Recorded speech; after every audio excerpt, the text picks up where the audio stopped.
दोस्तों, आज मैं आपको उस अद्भुत कहानी का किस्सा सुनाऊंगा जिसमें जादुई चिराग और एक फकीर की बातें शामिल हैं। एक समय की बात है, बगदाद शहर में अलादीन नाम का एक गरीब लड़का रहता था। उसका जन्म बहुत ही साधारण घर में हुआ था और उसके पिता की मृत्यु के बाद उसकी माँ ने बहुत मेहनत से उसकी परवरिश की थी। अलादीन अपनी माँ का इकलौता सहारा था और वह अपनी मूल के लिए हर संभव मेहनत करके उनके लिए रोटी का इंतजाम करता था। एक दिन अलादीन बाजार में फल बेच रहा था।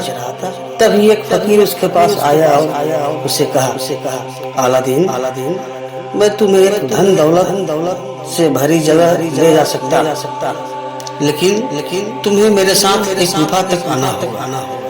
अलादीन को लालच आ गया और वह फकीर के साथ उस गुफा की तरफ चल पड़ा। जब वो गुफा के पास पहुंचे तो फकीर ने कुछ जादुई मंत्र पढ़े और गुफा का द्वार खुल गया। फकीर ने अलादीन से कहा, इस गुफा में एक जादुई चिराग है, तो उसे ले आओ और मेरे पास ले आओ। बाकी सब सोना तुम्हारा। यानी उसको सोना का भी लालच दिया। अलादीन ने फकीर की बात मानकर गुफा में प्रवेश कर गया। गुफा के अंदर अलादीन ने देखा कि चारों तरफ सोने की चमक बिखरी पड़ी है। वह उन सबको नजरअंदाज करते हुए आगे बढ़ा और आखिर में उसे एक वह जादुई चिराग मिल गया जो बेहद साधारण दिखने वाला था। अलादीन ने चिराग उठाया और वापस जाने लगा।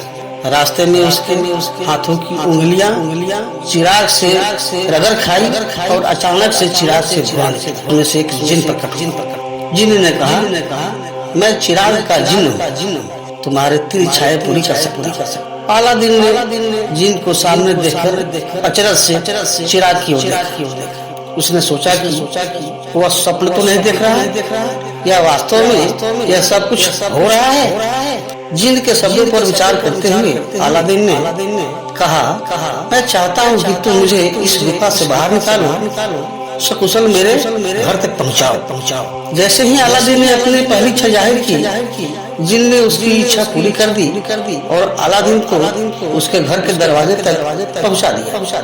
अलादीन अपने घर पहुंचकर माँ से मिला और उन्हें पूरी कहानी सुनाई। उसकी माँ चिराग को संजीवनी समझने लगी।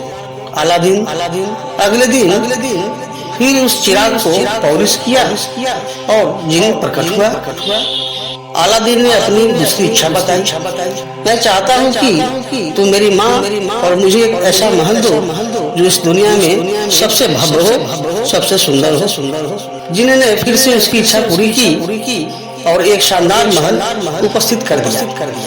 अलादीन अब एक धर्मांध शहजादे की तरह अपनी माँ के साथ उस महल में रहने लगा। उसकी शान शौकत की खबर पूरे शहर में फैल गई और राजवंश भी उसकी ओर ध्यान देने लगा। इसी बीच अलादीन ने सुल्तान की बेटी जैस्मीन को दिल दे बैठा। उसने जिनसे अपनी तीसरी इच्छा और आखिरी इच्छा के रूप में जैस्मीन से विवाह की प्रस्ताव रखी। जिन ने इसकी इच्छा को साकार किया और अलादीन एक भव्य विवाह समारोह के बाद सुल्तान का दामाद बन गया। उनकी शादी में सारे शहर ने भाग लिया और यह शादी एक अद्भुत कहानी के रूप में इतिहास में दर्ज हो। अलादीन और जैस्मीन ने बड़े प्रेम के साथ अपनी जिंदगी बिताई और उनके महल में खुशियाँ हमेशा बनी रही। लेकिन कहानी यही खत्म नहीं होती है मेरे दोस्तों, क्योंकि फकीर की बुरी नीयत अभी भी अलादीन के चिराग के पीछे थी। वह जीवन भर उस चिराग को पाने की कोशिश में लगा रहा। क्या अलादीन और उसकी खुशियाँ सुरक्षित रहेगी?